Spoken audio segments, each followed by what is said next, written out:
ingin belajar ya, itu ada file-file di situ ya. Filenya itu ini Jogja ya, atau ini village ya Jogja, atau juga ada sample size ya, atau juga cuman ini sample size aja, yang ini enggak ada ya. Jadi kalau misalnya Anda beruntung ya Anda bisa dapat lengkap ya. Pokoknya sama seperti ini R, sama seperti SSS. Di SSS kan juga ada bank soal kan? Ada. Nggak pernah coba. Cuman saya nggak pernah tertarik karena contoh-contohnya itu nggak ada yang di bidang kesehatan. Budi kan sering memberikan contohnya di SPSS, data-data yang di sini. Oh, sekarang nggak pernah pakai SPSS lagi ya? Pakai, cuman nggak dikasih tahu dari mana. Oh iya kan, Kak, praktikumnya kan bukan SPSS masalahnya. SPSS Iya, kalau dulu kan pakai SPSS. Ya. Itu loh baru berapa tahun sih kita beli SPSS itu mahal. Nah, itu Anda bisa coba-coba ya. Nah, misalnya nih saya pilih ya Jogja, jadi saya nggak ngetik sendiri ya. Jadi kalau kita pilih Jogja, nah ini tadi deskripsinya.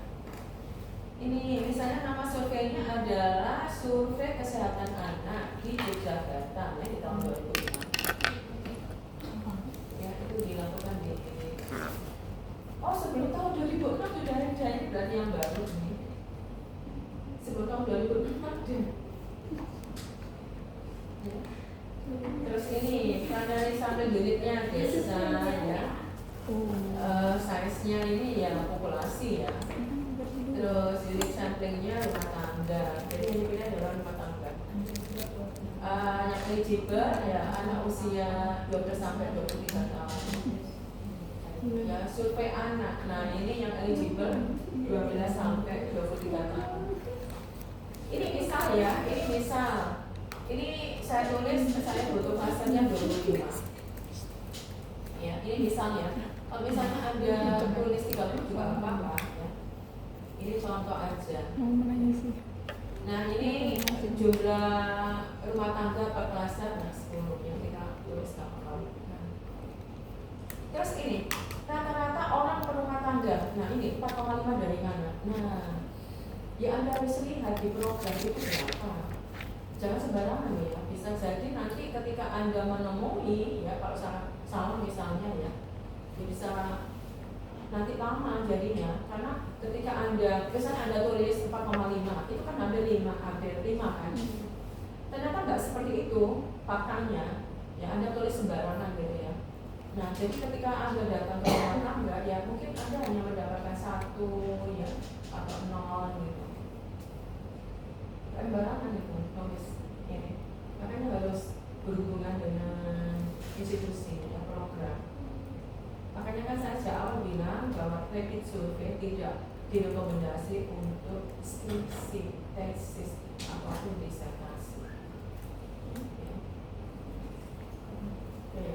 Karena fungsi dan tujuan akhir dari rapid survey adalah untuk mengevaluasi program. Nah, Anda pasti seperti itu loh. Anda mau mengevaluasi program nanti hasilnya jelek loh, nanti Anda dimarahin. Enggak ya juga ya. Termasuk ini ya proporsi yang eligible per orang. Nah ini ya, ini juga jangan sampai salah. Jadi kalau di program ya mesti mati aja mereka. Jadi semuanya adalah program. Nah kalau misalnya Anda diminta program ya Anda nggak kerja di situ, tapi orang tahu bahwa Anda sebagai seorang peneliti gitu ya, misalnya di BRIN gitu ya. Nah Anda harus cari tahu ya, harus tanya. Proporsi eligible rumah tangga, nah ini juga sama ya. Pokoknya yang 3 ini harus cari informasi di program. Nah ini tadinya saya jelaskan ya dari masing-masing deskripsi tadi, ya, penjelasan yang ini.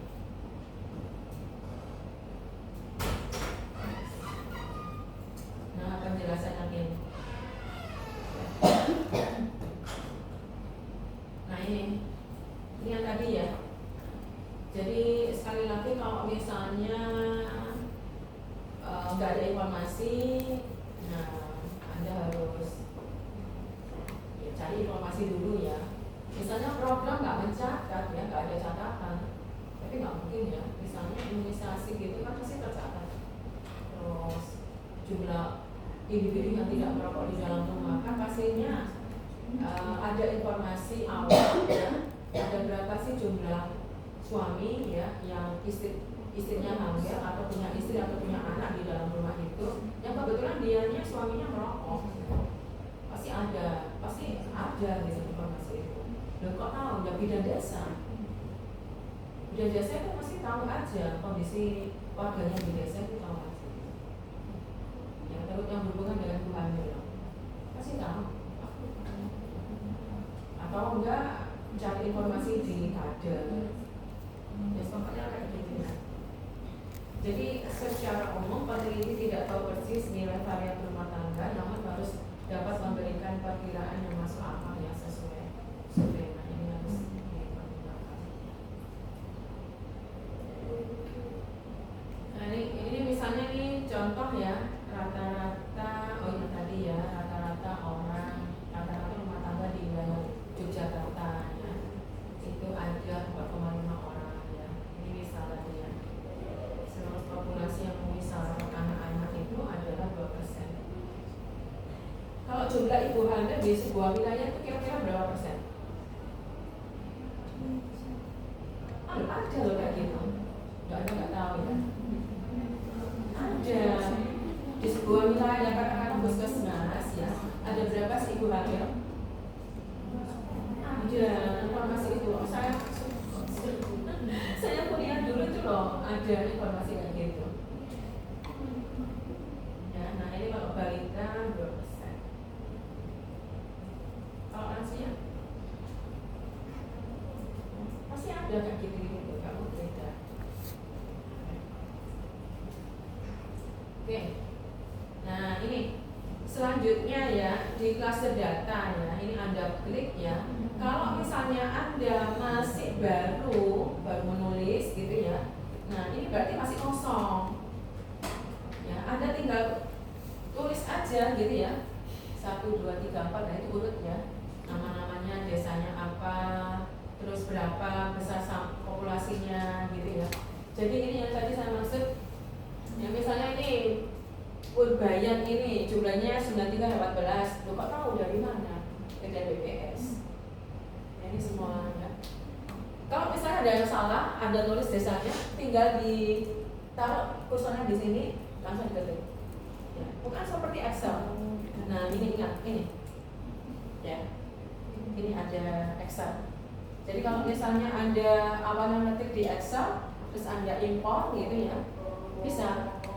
Ini tinggal diklik aja, namanya filenya apa, udah nanti muncul seperti ini. Ya. Gitu ya. Jadi bisa via Excel atau langsung baru. Kalau baru dia kosong. Ini kan tadi contoh ya. Sampai sini kan?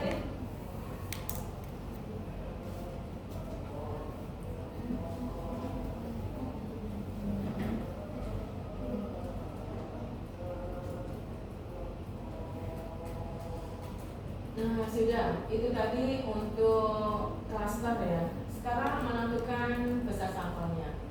Nah, yang saya inginkan itu adalah estimasi. Ya ini kan besar sampelnya. Nah ini sampel size-nya ini diklik ya, nanti akan muncul ini estimasi parameter atau pengujian hipotesis. Nah sekarang kita buat contoh yang ini ya, estimasi parameter. Ini nanti diklik, nah nanti akan muncul ini. Nah seperti tadi. Misalnya apa nih? Misalnya estimasi proporsi dengan atribut apa misalnya atributnya. Nah ini 20%. Ya, misalnya balita yang diimunisasi gitu ya, yang tidak imunisasi. Nah, jadi diklik aja 0,2 ya 20%. Terus ini yang confidence intervalnya, Anda mau berapa? Ya kalau alfanya berapa ini alfanya? 95 ya? Enggak kelihatan. Nah ya ini 95 berarti apanya 5%. Oke. Nah ini untuk yang confident interval. Ya. Ini untuk yang level of confidence. Nah ini untuk tingkat homogenitas. Kita memilihnya sesuai dengan desain efek, kan ada rumusnya ya. Desain efek sama dengan ada kaitannya dengan log.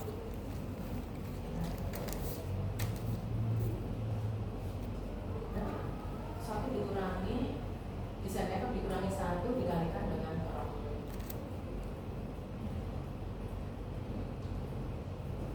Oke, terus apa lagi?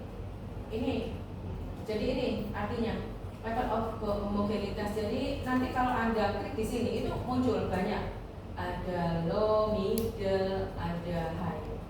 Jadi kalau misalnya Anda memilih low, itu berarti desain efeknya 2 atau sama dengan 0.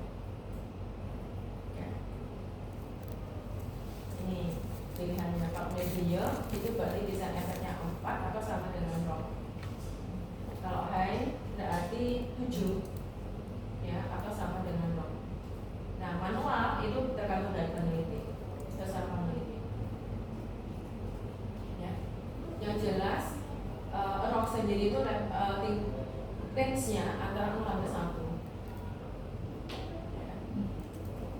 Oke, nah ini default-nya ini ya, desain efek pilihannya adalah yang low. Ya, default-nya itu ini.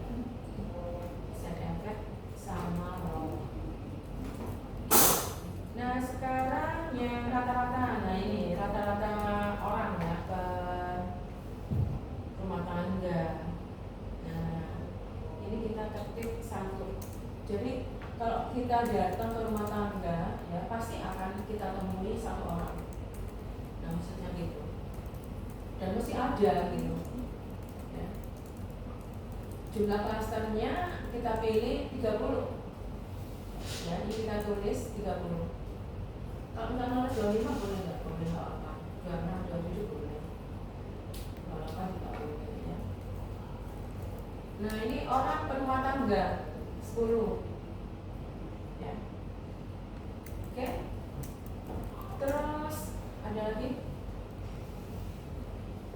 Nah ini klasternya 30 ya. Terus jumlahnya. Nah itu sekarang targetnya. Munculnya berapa targetnya? Targetnya itu harusnya 0,02 ya, atau 2% ya. Tapi ternyata faktanya pada saat Anda melakukan ini ya, kalau Anda menentukan ini itu ada kesalahan itu sebesar 0,03 atau 3%, berarti lebih kan. Nah jadinya apa? 0. Jadi nggak cukup sampel yang kamu ambil, belum cukup. Nah maksudnya gitu ya. Kalau menambah klaster nggak mungkin karena ini udah tinggi, ya kan. Jadi yang memungkinkan itu adalah menambah individu atau rumah tangga yang ada di setiap klaster. Ya, betul kan? Itu jalannya. Nah ini nanti bisa di otak-atik ya. Misalnya 11 nanti dilihat, ya dia masih 0 apa enggak. Kalau masih 0 tambah lagi, ya 12. Kalau masih 0 tambah lagi gitu ya, 13 dan seterusnya. Nah ini hasil coba-coba. Enaknya kalau efek survei itu ada informasi tentang kecukupan besar sampel kita. Nah ini kalau 0 ya tadi ya, berarti sekarang kita coba ya, kita tambah dengan 18. Nah ternyata hasilnya berubah.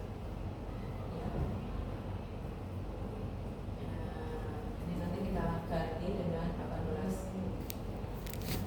Nah cuman Anda harus pastikan ya, pastikan biasanya ada ini ya, waktunya cukup udah ya, karena kalau kita menambah orang yang disurvei, Anda harus mempertimbangkan ini tenaga pewawancaranya. 1 hari itu dia mampu melakukan wawancara berapa orang? Ya kira-kira berapa? Saya dulu sering ke lapangan ya, maksimal itu ya 5, nggak bisa lebih. tapi karena ini survei cepat atau dan instrumennya juga nggak banyak ya, sebetulnya ada di stasiun lebih dari itu, cuma itu tadi agak sedikit kurang layak. Pasti Anda kalau misalnya 10 gitu Anda kecepatan. Nah itu hal kayak gitu itu harus jadi pertimbangan. Oke, ini sekarang kita ganti 18 ya. Nah kalau 18, nah hasilnya yes. Nah ini tadi loh, yang awalnya 300 jadi 540. Nah kalau satu orang kita meng-hire orang katakanlah dulu itu masih berapa ya? 10.000. Terus sekarang sudah berapa lagi? Sekarang aja udah lebih 50, 40, 50 gitu. Ya apalagi ini tergantung banyaknya instrumen kita. Nah berapa sisanya tadi? 300 jadi 540 dari 240. Kalau misalnya kita pakai yang murah-murah aja 10.000 misalnya. Nah berapa? Makanya harus dipertimbangkan biaya juga, waktu juga. Jadi enaknya itu ini langsung muncul kecukupan sampah. Oke. Ya ini kriteria waktu dan intervalnya ya. Jadi kalau misalnya penyimpangannya itu 1 ya 5 10, nah ini range-nya ya antara sekian sampai sekian. Nah oke, itu tadi untuk estimasi parameter. Ini sekarang pengujian hipotesis. Nah kalau pengujian hipotesis ya berarti kan kita ingin membandingkan ya dua populasi ya hipotesisnya. Apakah ada perbedaan atau perubahan dengan wilayah lain misalnya kabupaten A dengan kabupaten B ya, atau kecamatan A dengan kecamatan B, misalnya Anda ingin bandingkan. Nah, Anda bisa lakukan itu. Jadi misalnya ini ya, ini kriterianya ya seperti ini modelnya. Nah ini estimasi proporsinya berapa misalnya? Misalnya ini berhubungan dengan imunisasi, nah 20%. Terus estimasi nilai dari populasi yang kedua berapa? 60%. Jadi perbedaannya adalah 40%. Nah ini harus tahu juga. Ya pokoknya semua dasarnya informasi dari dinas. Kita pakai yang desain efek, low ya.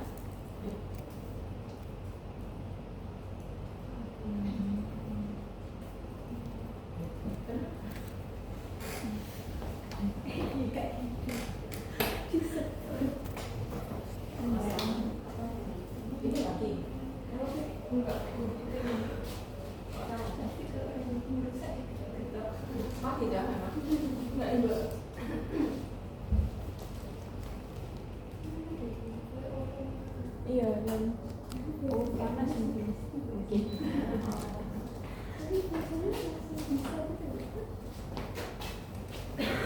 dari pagi kuliah.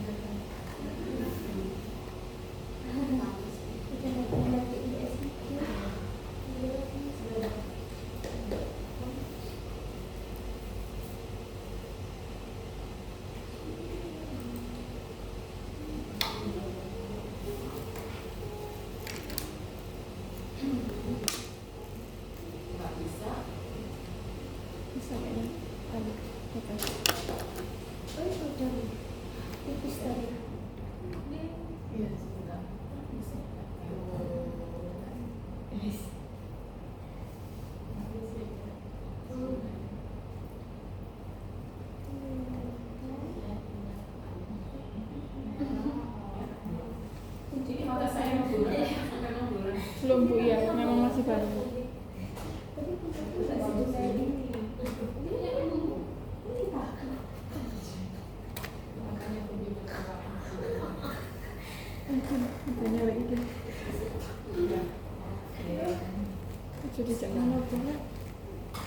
Jadi sama ya, nanti dilihat aja target dan aktualnya ya. Yang jelas aktual itu harus lebih rendah ya, supaya Anda bisa mendapatkan sampel yang eligible, yang akurat. Caranya gitu. Jadi nanti yang diotak-atik ya ini, bukan pasarnya ya. Kenapa kok gitu? Kok nggak cluster yang diotak-atik? Ayo, pakai logika aja. Main logika. Enggak. Ya ini kebetulan dari survei, nah, maksimal itu. Ada kalau yang enggak. Tapi konsepnya sebetulnya nyambung juga dengan C survei juga mas. C survei. Survei siapa? Ayo, survei.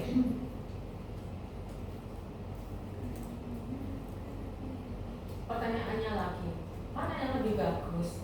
Mengambil banyak klaster tapi di dalam sedikit, atau di dalam klaster diambil banyak tapi mengambil klasternya sedikit?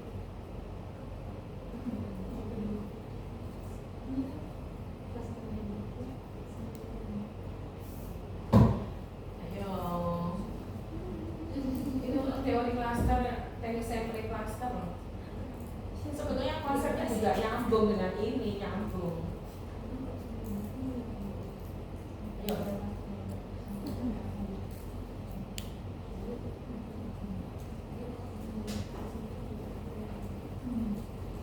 Jadi sebetulnya teknik cluster itu lebih murah dibandingkan simple random sampling.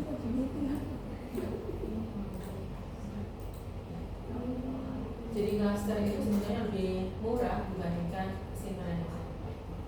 Kalau simple random sampling ada loh.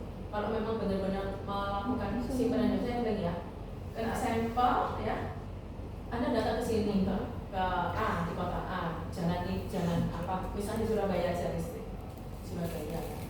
Anda ambil sampel yang di Mulyasari, ambil lagi jalan di Sawahan, jalan Sawahan, jalannya tuh jauh-jauh. Anda dari sini terus melompat ke sana, nanti melompat ke mana lagi, rumput lagi, nah dan seterusnya. Itu loh kalau pakai simpan dan sampling. Ya, betul. Tapi kalau klaster kan enggak. Iya kan? Orang-orang dari klaster itu ya udah dia akan tercampur di dalam satu klaster.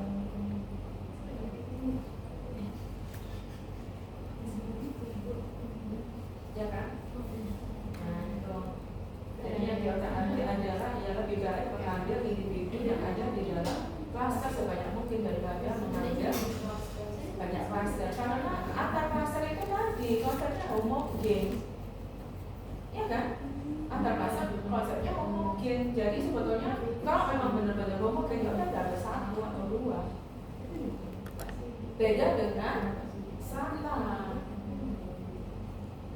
ya kan? Kalau strata di dalam itu homogen, tapi antar itu beda. Nah itu dasarnya. Kebetulan dari survei ya maksimal.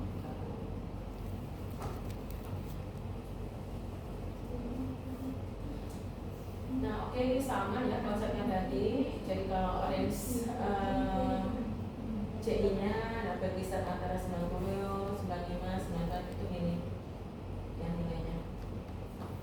Oke. Nah ini kalau pengujian hipotesis ya. Nah ini sekarang bagaimana cara memilih klaster ini.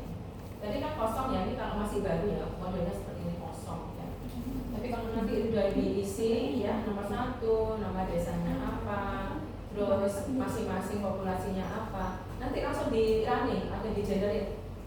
Nah nanti akan muncul seperti ini. Nah, ya. Jadi kalau udah di running, di generate, nah baru muncul. Tapi kalau enggak, Anda ya hanya cukup ini yang bisa Anda isi tadi. Nama desanya apa, besarnya berapa, ini enggak ada, ini kosong. Enggak perlu diisi, enggak perlu ditulis.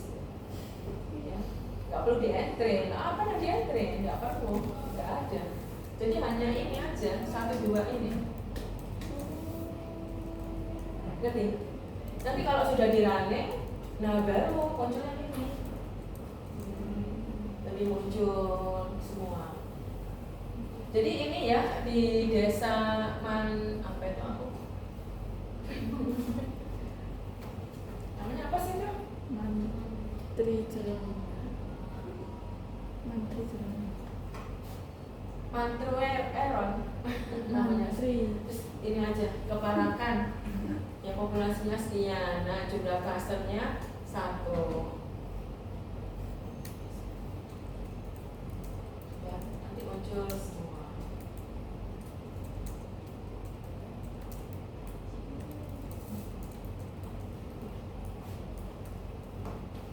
Udah nanti kalau sudah itu artinya sudah selesai Anda. Udah nanti di print aja.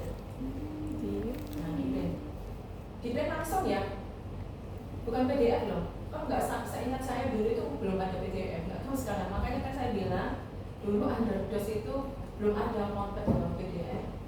Mungkin sekarang ketika di print mungkin ada pilihan ya, print yang di konten ke PDF itu ya, atau langsung dicetak. Jadi kalau mau nge-print ya udah siapkan printernya. Ya, nanti muncul seperti ini. Ini hasil akhirnya. Ini hasil akhirnya. Ini yang harus Anda lampirkan pada saat melakukan cek survei. Ya. Ini yang harus Anda lampirkan. Ya.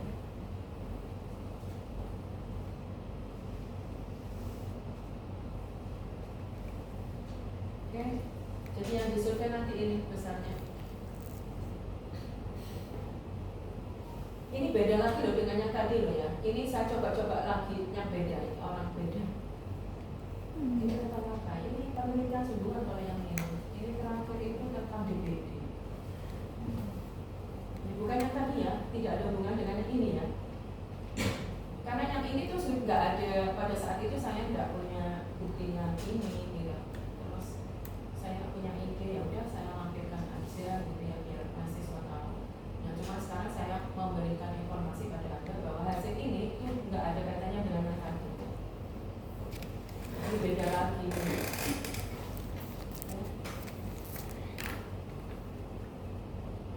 Oh, nggak ada keterangan ya. Enggak.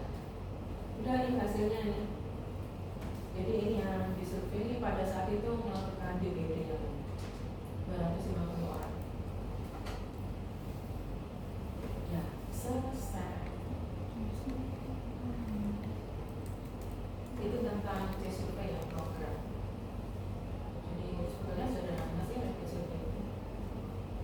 Biasanya sering dipakai di dinas kesehatan karena memang dia ingin tahu program-programnya itu sudah tercapai atau belum. Program dinas kesehatan apa program kesehatan saat ini itu yang lagi ini tuh apa selain fisik? Stunting itu kan nggak mari-mari ya. Sejak tahun berapa itu? Tahun 2000. Nggak pernah lagi menjadi isu nasional itu sampai semua perubahan. Tahun berapa kan? 2000 berapa ya itu? Stunting. Selain itu apa? Kalau imunisasi sudah enggak ya? ACI itu sudah enggak? Yang saya tahu itu yang itu merokok tidak di dalam rumah. Itu pun juga isu-isu itu muncul sekitar tahun 2010 kan ya saya. Ya. Apa sih pemerintah bidang kesehatan sekarang? Merokok. Kalau remaja ada nggak? Oh iya tahu. Ini imunisasi HBV. HBV ya HBV. Human papillomavirus. Berarti kamu sudah dapat semuanya? Belum. Itu programnya kan berapa itu? Itu kan sudah lama itu. Itu sudah lama, tapi baru sekarang menjadi keharusan itu sekitar tahun saja 2020, tapi habis itu berhenti karena ada pandemi. nanti kayaknya menggalakkan lagi. Nah, itu Anda bisa pakai. Jadi kalau ada di program, sudah tercapai apa belum itu targetnya? HPF ya? Human Papillomatosis HPF, HPV.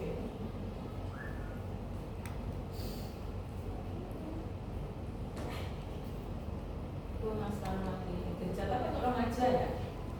Remaja usia? Berarti kamu juga bukan remaja lagi kan? Masih masuk belum? Remaja akhir kamu itu.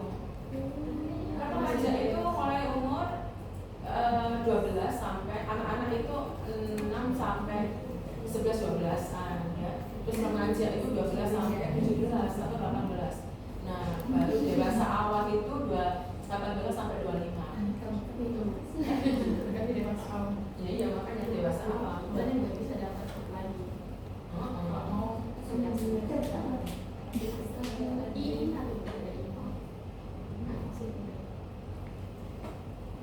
Tahun berapa?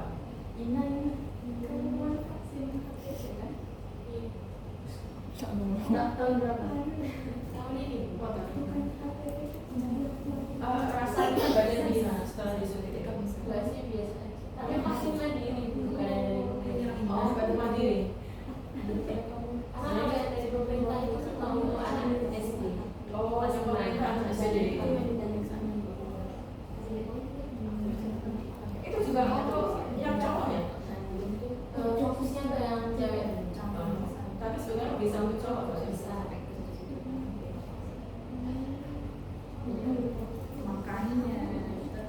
Jadi setelah ya nggak ada keluhan ya? Setelah Kalau saya enggak, tapi emang beberapa orang tuh ada yang demam, yang beda-beda.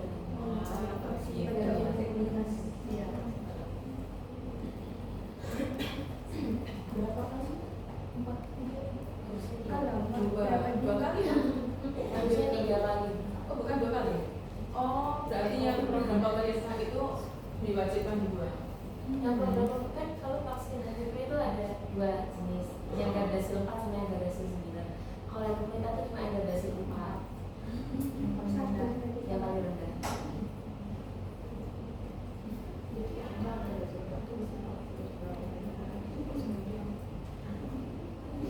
Jadi itu sudah nggak berlaku untuk wanita sudah kawin ya? Maksudmu nih? Nggak berlaku ya untuk wanita sudah kawin? Bisa. Bisa. Tapi beda di pemeriksaannya. Iya. Kalau yang dulu itu, kalau yang sudah itu harus vaksin dulu.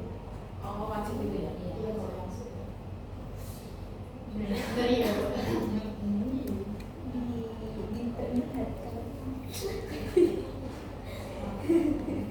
Memperlihatkan. Kalau kan udah vaksinnya kasih dan gitu. Kan sekarang nggak ada vaksin satu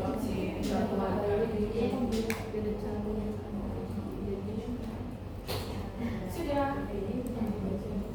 Saya mau bertanya silakan. Ini anak. Absen ya?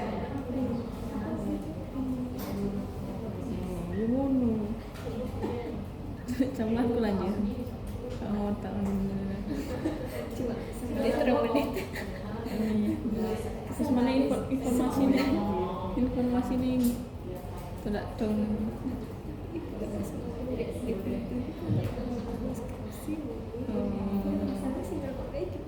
Aku juga tadi aku gak salah nangkep gitu loh.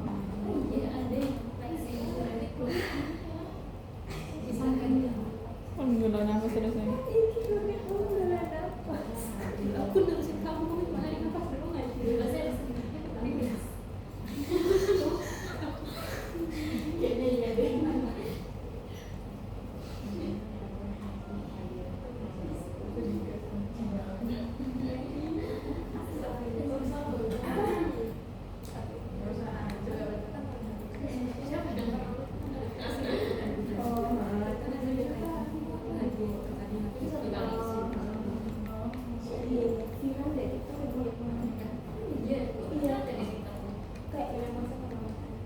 Jadi standar TikTok gitu. Iya.